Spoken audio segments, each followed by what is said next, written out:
الحمدللہ والصلاة والسلام علی رسول اللہ وعلی آلہ وصحبہ اجمعین، اما بعد، اعوذ باللہ من الشیطان الرجیم، بسم اللہ الرحمن الرحیم۔ ومن احسن قولا ممن دعا الی اللہ وعمل صالحا وقال انی من المسلمین۔ رب اشرح لی صدری ویسر لی امری واحلل عقدۃ من لسانی یفقہوا قولی۔ میرے محترم مشائخ، میرے محترم بزرگوں اور میرے بھائیوں، السلام علیکم ورحمۃ اللہ وبرکاتہ۔ مجھے بے حد خوشی ہو رہی ہے کہ 33 سال بعد میں نہ ہی پاکستان میں واپس آیا ہوں، خصوصاً لاہور میں، اور وہ بھی قرآن اکیڈمی میں پھر سے 33 سال بعد میں نے قدم رکھا ہوں۔ ماشاءاللہ مجھے کافی ماشاءاللہ بے حد خوشی محسوس ہو رہی ہے، لیکن ساتھ ساتھ ڈاکٹر اسرار احمد صاحب رحمہ اللہ کمی بھی محسوس ہو رہی ہے۔ اور اکثر جب میں پاکستانیوں سے ملاقات کرتا ہوں تو وہ اکثر کہتے ہیں کہ جب ڈاکٹر اسرار احمد صاحب زندہ تھے تو ہم نے ان کی اتنی قدر نہیں کی جتنے کرنا چاہیے، لیکن ابھی جو وہ کہتے ہیں تقریر میں، ابھی ہمیں احساس ہوتا ہے۔ اور جیسے کہ آپ جانتے ہوں گے کہ میں شیخ احمد دیدہ صاحب سے متاثر ہو کے جب میڈیکل کالج میں تھا 1987 دسمبر میں ان سے ملاقات کی، اور تقریباً 3.5 سال بعد میں ڈاکٹر اسرار احمد صاحب سے ملاقات کی۔ یہ دونوں شخص تھے جو مجھے متاثر کیے، اور ان کے وجہ سے میں ڈاکٹر آف باڈی سے ڈاکٹر آف سول بنا، جسم کے ڈاکٹر سے روح کا ڈاکٹر۔ جب دیدہ صاحب سے متاثر ہوا میں، تو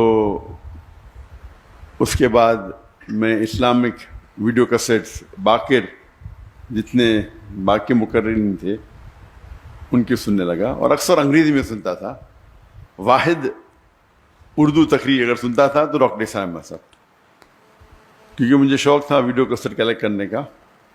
تو جب میں امریکہ گیا تھا اور باقی دیگر ممالک، تو وہاں مجھے ڈاکٹر صاحب کی کیسٹ ملے، اور اس کے بعد اگر میں اردو میں میرے لحاظ سے ان کے علاوہ میں کسی اور کی ویڈیو کیسٹ نہیں دیکھا۔ میں تھوڑا چند منٹ ہو سکتا ہے۔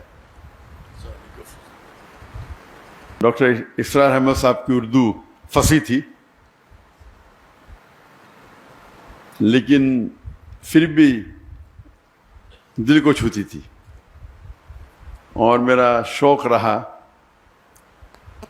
جب میں دیدہ صاحب سے متاثر ہوا، ایک شوق تھا کہ جتنے بھی علماء ہیں ان سے ملاقات کروں۔ تو شوق نے مجھے 1951 میں پاکستان لے کے آیا، اور 1991 میں قرآن اکیڈمی آیا اور ڈاکٹر اسرار احمد صاحب سے ملا۔ اور جب انہوں نے مجھے پوچھا بیٹا آپ پاکستان کیوں آئے، تو میں نے کہا کہ یہاں اسلامک ادارے ہے، آپ سے ملنے آیا اور اسلامک ادارے کو دیکھنے کے لیے آیا۔ تو انہوں نے کہا پاکستان میں ادارے تو بہت ملیں گے لیکن اسلام نہیں ملے گا۔ تقریر کے پہلے کہنا چاہتا ہوں کہ آپ جانتے ہیں کہ میری تعلیم انگریزی میں ہوئی ہے، تو اور اردو پہ مہارت نہیں ہے، تو ظاہر ہے کہ اگر اس میں کچھ غلطیاں ہوں گی تو اسے آپ نظر انداز کیجیے۔ اور خصوصاً آپ ڈاکٹر اسرار احمد صاحب رحمہ اللہ کو سنتے ہیں تو میری اردو تو ایک دم اپوزٹ، ایکسٹریم۔ تو جب یہاں ان سے ملاقات کی، گفتگو تو کئی ہوئی، لیکن سب سے جو اہم مدعا تھا، انہوں نے پوچھا کہ اور میں MBBS سے فارغ ہوا تھا اور میں انٹرنشپ کر رہا تھا۔ انٹرنشپ کرنا ضروری 1 سال کے لیے، 4.5 سال کی پڑھائی ہوتی ہے، 1 سال کا انٹرنشپ تھا۔ اس ٹائم میں پاکستان چند ہفتوں کے لیے آیا تھا۔ تو انہوں نے کہا آپ کیا کرنا چاہتے ہیں؟ تو میں نے کہا کہ میں سرجن بننا چاہتا ہوں، اور کیا میں دائی، دونوں ساتھ میں کروں گا، سرجن بھی بنوں گا دائی بھی کروں گا۔ تب ڈاکٹر صاحب نے کہا کہ میں نے 7 سال کوشش کی ڈاکٹر اور دائی دونوں بننے کی، لیکن میں ناکامیاب رہا۔ اگر آپ مہارت چاہتے ہیں تو دونوں میں سے ایک چننا پڑے گا۔ اور وہ ایک نصیحت تھی جو ہو سکتا ہے میری زندگی کو بدل دی. اور جب میں واپس گیا، جب میں والدین سے کہا، پہلے ارادہ تھا کہ جب میں ماسٹرز کروں گا سرجری میں تو ہفتے میں آدھا دن چھٹی ملتی ہے، 24 آورز آپ کو ہاسپٹل میں رہنا چاہیے. جب آدھا دن چھٹی ملیں گی اس ٹائم 2 گھنٹہ میں دعوتی کام کروں گا. ہم نے ادارہ قائم کیا تھا اسلامک ریسرچ فاؤنڈیشن 1951 میں، 1991 میں. تو میرا تصور تھا کہ ہفتے میں 2 گھنٹہ دوں گا ادارے کے لیے، باقی ٹائم میڈیکل کے لیے. والدین نے کہا نو پرابلم. پھر میں نے کہا کہ میں روز 2 گھنٹہ دینا چاہتا ہوں. پھر میرا ارادہ بدل گیا کہ میں ابھی سرجری نہیں کروں گا. سرجری میں 24 گھنٹہ رہنے پڑتا ہے. اگر میں ریڈیولوجی کروں تو 24 گھنٹہ رہنے کی ضرورت نہیں. تو میرا ذہن تبدیل ہو گیا، ریڈیولوجی کروں گا، اس کے اندر 24 گھنٹہ ہاسپٹل میں رہنے کی ضرورت نہیں. اور میں نے کہا میرے والدین سے، میرے والد بھی ڈاکٹر تھے، میرا بھائی بھی ڈاکٹر تھے، ریڈیولوجی کروں گا اور پھر روز 2 گھنٹہ دعوتی کام کروں گا. والدین نے بولا نو پرابلم، جیسے آپ کی مرضی. پھر چند ہفتے اور گئے اور اس وقت ہم نے قائم کیا ایک پیتھولوجیکل سینٹر جو میں اور میرے بھائی 50% پارٹنر تھے، اسے قائم کیا. اور پھر میں نے کہا کہ ابھی 50% میڈیسن 50% دعویٰ کریں گے. والدین نے کہا نو پرابلم. پھر میں نے کہا 2 آورز میڈیکل کریں گے اور باقی ٹائم دعویٰ کریں گے. بھائی نے بولا نو پرابلم، والدین نے بولا نو پرابلم. پھر میں بولا فل ٹائم دعویٰ کروں گا. اور یہ سالہ سلسلہ 1 سال سے کم میں ہوا. ایسا نہیں کہ 5 10 سال بعد، میں بھی 8 9 مہینے میں. اور میرے بھائی نے کہا مجھ سے کہ آپ اپنی زندگی وقف کرو، آپ 50% پارٹنر ہیں، آپ کو آنے کی ضرورت نہیں، 50% آپ کو شیئر مل جائیں گے. میں نے کہا نہیں بھی دے چلے گا. یہ بھائی نے کہا آپ 50% مل جائیں گے. تو وہاں سے سلسلہ شروع ہوا.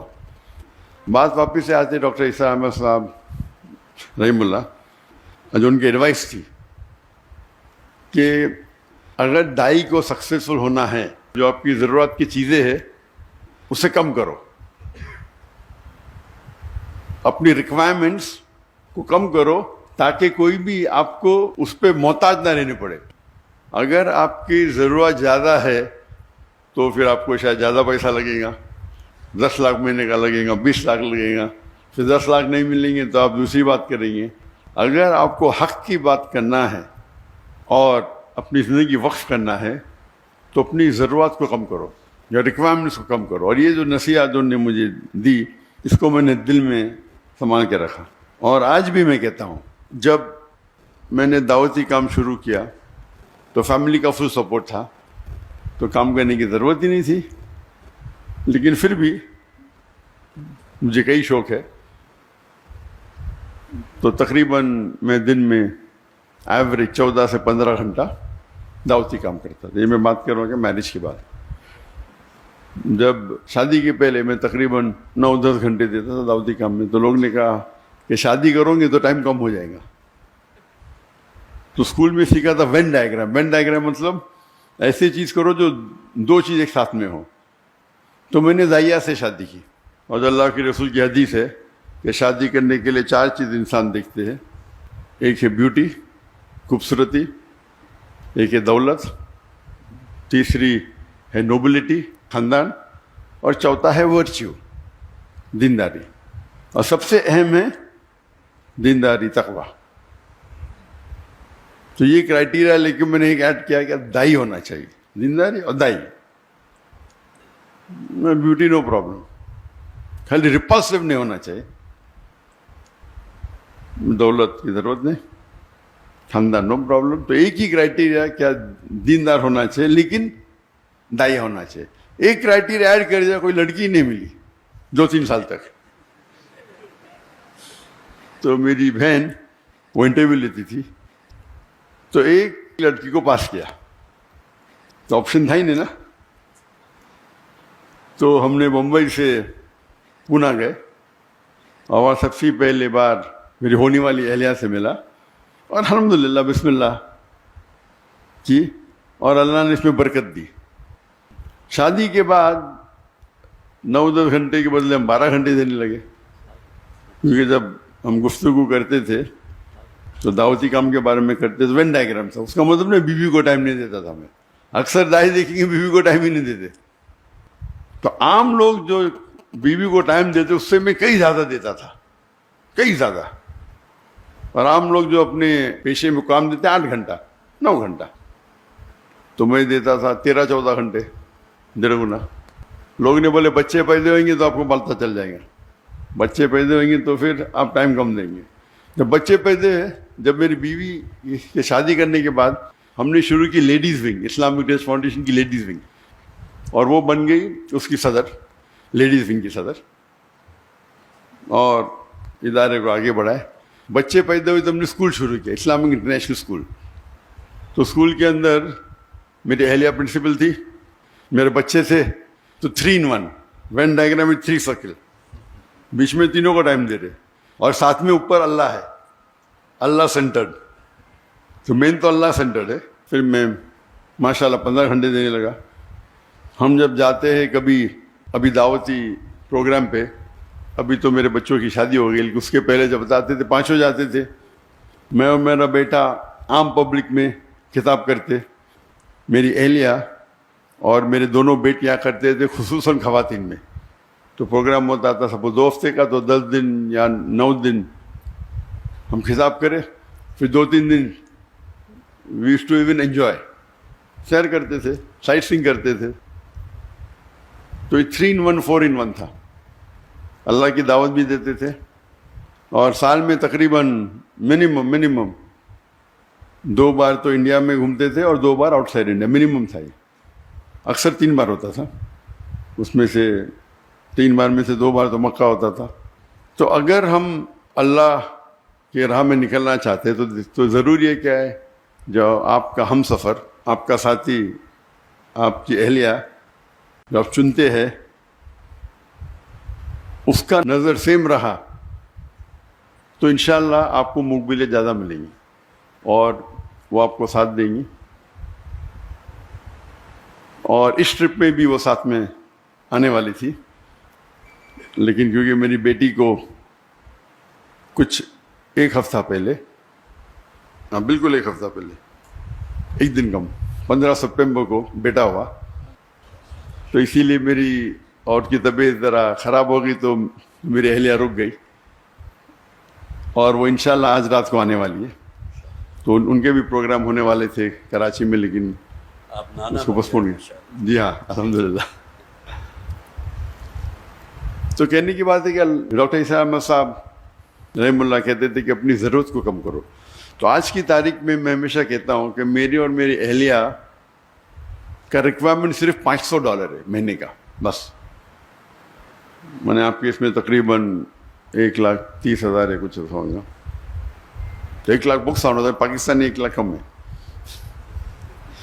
اور یہ میرے اور میری اہلیہ کے بارے.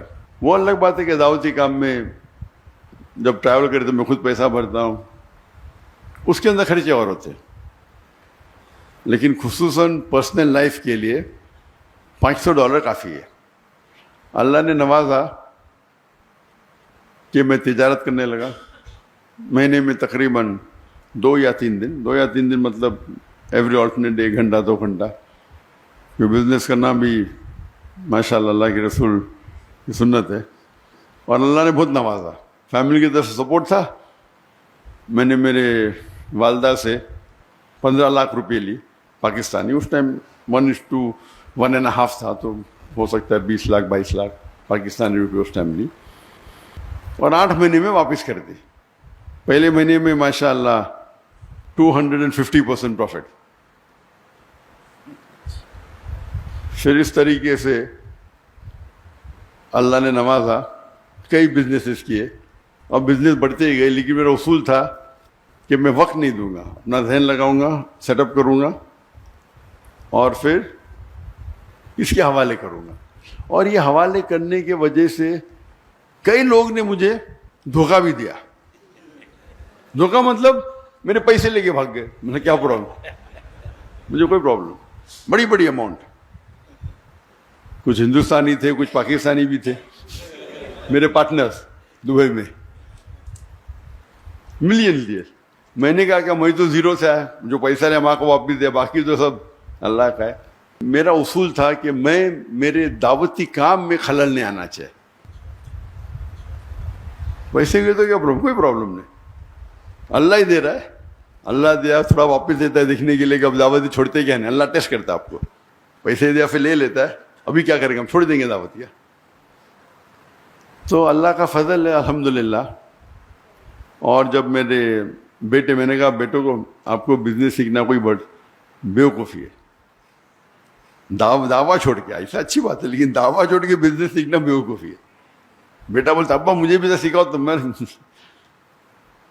آپ سب سے بڑے امیر بزنس مین بنیں گے اگر بل گیٹس یا جیف بیزوس یا ایلون مسک, ایک چھوٹے سے چھوٹا دائی ایلون مسک سے بہتر ہے. لیکن ٹھیک ہے, کیونکہ اللہ نے مجھے سہولت دی تو میں نے بولا بات تمہارے نام پہ شروع کر دو, نو پرابلم. لیکن بزنس میں ہمیشہ اللہ تعالیٰ کو اپنا پارٹنر بناؤ. اور جب اللہ تعالیٰ کو پارٹنر بناتے, چھوٹا پارٹنر تو نہیں بنا سکتے نا, برابر. تو میں نے بیٹے کا منیمم آپ کو 51% اس کی جو انکم ہے, 51% جو منافع ہوتا ہے وہ اللہ کے راہ میں دینے پڑیں گے. میں تو ویٹرن ہوں, میں پرانا ہوں, میں تو زیادہ دیتا ہوں, کتنا دیتا ہوں بولوں گا نہیں, لیکن یہ تو نہیں ابھی ہے. تو 51% آپ کو اللہ کے راہ میں دینے پڑے گا. اور جتنا آپ اللہ کو جتنا زیادہ دیں گے پرسنٹیج, جو بچتا ہے وہ آپ کے پاس زیادہ رہتا ہے. میں ہمیشہ کہتا ہوں ایون میرے اسٹاف سے, ہمارے پاس بمبئی میں صرف 500 ملازم تھے, فل ٹائم پیڈ امپلائیز, اور والنٹیئر 10,000 سے اوپر تھے. تو میں کہتا تھا کہ اگر آپ 10,000 روپیہ بھی کماتے, اللہ کے راہ میں جو زکوٰۃ ہے وہ فرض ہے اپنی جگہ پہ, کچھ تو اللہ کے راہ میں خرچہ کرو, بھلے 10% ہو. جب 10% خرچہ کریں گے آپ تو غریب, آپ کو زکوٰۃ تو دینا نہیں, تو آپ کے پاس بچے گا 9,000 روپے. اللہ تعالیٰ اپنی تنخواہ کو کر دیں گا 15,000. تو 15,000 سے 10% نکالو, کتنا بچتا آپ کا؟ 13.5. پہلے 10 تھا, ابھی 13.5 ہو گیا, یعنی 35% بڑھ گیا آپ کا. پھر آپ 15% کرو, اللہ تعالیٰ 15,000 سے آپ کی تنخواہ کر دیں گا 30,000. جتنا آپ بڑھائیں گے آپ کا پرسنٹیج کم رہے گا, لیکن جو اماؤنٹ ہے وہ زیادہ رہے گا. تو اس اصول کے ساتھ الحمدللہ مہینوں کروڑ روپیہ کما لیتے بہت سے بزنس ہے. لیکن میں زیادہ ٹائم نہیں دیتا ہوں, کرتا ہوں اور چھوڑ دیتا ہوں. ابھی 2 سال پہلے جب میں نے فارغ کے نام پہ شروع کیا, اور میں نے کہا جو میرا جو معیار تھا, میں نے کتنا تھا بولوں گا نہیں, میں بولا فارغ کے نام پہ شروع کر رہا ہوں تو اتنا تو نہیں دینے کا. تو میں نے 51% کرا, اور کیا ہو گیا, وہ تجارت میں خسارہ ہو گیا, نیکسٹ بزنس میں بھی خسارہ. تو میں نے میرے اہلیہ سے کہا کیا بات ہے, ہو سکتا ہے کہ میں نے جو میرا معیار رکھا تھا میں زیادہ پرسنٹیج دے, ابھی دھندا تو وہی کر رہا ہوں نا, خالی نام فارغ کا ہے. تو میں نے کہا یہ میں نے غلطی کی, جو میرا جو وعدہ تھا زیادہ دینے کا, خالی نام بدلنے سے تو میں نے میرے اہلیہ سے کہہ دیا کہ اس کا پرسنٹیج بھی سیم ہوگا جتنا میرا پرسنٹیج ہوگا. تجارت تو میں ہی سنبھال رہا ہوں, میرا بھائی میرا بیٹا سے سائن کر رہا ہے. تو اللہ تعالیٰ چیک کرتا ہے, کبھی کبھی شیطان آتا ہے نا, ارے بیٹے کے نام پہ کر دو, کم کر دو, تمہارا تو نہیں, وہ تمہارا وعدہ اللہ کے ساتھ, بیٹے کا تھوڑی ہے. تو اگر اللہ کے راہ میں آپ خرچ کریں گے, جس طریقے سے ڈاکٹر اسام صاحب کہتے تھے اللہ کے بینک میں ڈالو, جب چاہے واپس لے سکتے ہیں آپ. سب سے بہتر آپ اگر کس کو لون دے سکتے ہیں, جو اللہ تعالیٰ فرماتے کہ کون ہے جو اللہ کو قرض دے سکتا ہے. کیا اللہ کو قرض کی ضرورت ہے؟ بالکل نہیں. یعنی اللہ تعالیٰ جس طریقے سے ڈاکٹر صاحب کہتے تھے کہ اگر والد اپنے بیٹے کو کچھ پیسے دیتا ہے, ₹1,00,000, اور پھر پوچھتا ہے کہ 5,000 دو, وہ چیک کر رہا ہے دیں گے کیا نہیں. اسی طریقے سے اللہ تعالیٰ فرماتے کیا کون ہے وہ جو اللہ کو لون دیں گا اور اللہ اس کو ملٹیپلائی کریں گے. اللہ تعالیٰ فرماتے سورہ بقرہ میں سورہ 2 آیت نمبر 261, آپ اگر ایک دانہ اللہ کو دیں گے, اللہ تعالیٰ 7 بوٹی دیں گا, ہر بوٹی پہ 100 دانے, یعنی 700 گنا. بزنس ٹرمنالوجی میں 70,000%. کون سے دھندے میں آپ کو 70,000% ملے گا؟ تو اگر آپ اللہ سبحانہ و تعالیٰ کو اپنا پارٹنر بنائیں گے تو آپ دیکھیں گے کہ آپ محفوظ ہے. وہ فرض تو 2.5% ہے, لیکن زیادہ دینا تو حرام نہیں نا، افضل یہ، تو جتنا آپ زیادہ دیں گے اتنا کم ہے. یہ اللہ پہ توقع ہے. اور الحمدللہ جیسے میں جب ڈاکٹر صاحب سے ملا، میں نے شروع میں سوچا تھا کہ میڈیکل ڈاکٹر سب سے بہترین پروفیشن ہے. جس طریقے سے ڈاکٹر اسرار احمد صاحب نعیم اللہ سوچتے تھے کہ ڈاکٹر سب سے بہترین پروفیشن ہے انسانوں کا علاج کرنا، ان نے ڈاکٹری چنا تھا نہ کہ پیسے کمانے کے لیے. اسی طریقے سے میں نے بھی چنا تھا. جب قرآن مجید کو پڑھا، اللہ تعالیٰ فرماتے ہیں جس آیت کو میں نے شروع میں تلاوت کی، سورہ فصیلت چیپٹر 41 ورس 34، ومن احسن قولا ممن دعا الی اللہ وعمل صالحا قال انی المسلمین، کہ کون شخص ہے بہتر شخص ہے لوگوں کو اللہ کی طرف بلاتا ہے، اچھے اعمال کرتا ہے اور کہتا ہے کہ میں مسلم ہوں. تو سب سے بہترین جو پروفیشن ہے وہ دائی کا. تو اسی لیے میں نے ڈاکٹری چھوڑ کے دائی بنا، اور اللہ سے امید رکھتا ہوں کہ جو بھی کچھ ہم تھوڑا کام کر رہے، جو ہمبل ایفرٹس ہمارے ہیں، وہ اللہ تعالیٰ قبول فرمائے. اللہ سے دعا کرتا ہوں کہ ہم سب کو انشاءاللہ آخرت میں جنت میں اٹھائے. وآخرت دعوانا الحمد للہ رب العالمین. السلام علیکم ورحمۃ اللہ وبرکاتہ. جو حضرات بھی یہاں تشریف لائے ہیں، کافی انہوں نے انتظار بھی کیا، پروگرام میں بھی کچھ تھوڑی سی تبدیلی ہوئی، لیکن آپ حضرات کی محبت. ذرا تشریف رکھیے، ابھی کوئی کسی قسم کی ہلچل نہیں ہونی چاہیے، بیٹھے رہیں. تو دل کی گہرائیوں سے میں ڈاکٹر ذاکر صاحب کا انتہائی مشکور ہوں. بلکہ ایک صاحب سے گفتگو ہو رہی تھی تو میں نے ان سے یہ کہا کہ ڈاکٹر صاحب دوسرے لوگوں کی دعوت پر ان کے یہاں تشریف لے گئے، جبکہ یہاں ہمارے ساتھ معاملہ یہ تھا کہ خود ڈاکٹر صاحب کی اپنی خواہش تھی کہ قرآن اکیڈمی آئیں گے. تو میں سمجھتا ہوں اس حوالے سے جو حضرات بھی یہاں موجود ہیں بہت خوش قسمت ہیں. کم سے کم ایک ملاقات اور ایک اس ایسی بابرکت محفل میں کہ جس میں آپ نے بہرحال جو انتظار کیا وہ بھی اللہ کے ہاں یقیناً ماجور ہیں آپ حضرات. تو بہت ہی میں شکریہ ادا کرتا ہوں. اور وقت کی ایسی جسے آپ کہیے کہ وہ ٹائٹ ہے کہ اب آگے ڈاکٹر صاحب کو کہیں اور بھی پہنچنا ہے، تو آپ حضرات سے میں بس اس سے زیادہ اور کچھ نہیں کہتا. اللہ تعالیٰ آپ حضرات کا آنا بھی اپنی بارگاہ میں قبول فرمائے، اور بہت ہی دعائیں ہیں محترم ڈاکٹر صاحب کے لیے بھی، اور ان کے کام میں اللہ تعالیٰ برکت عطا فرمائے.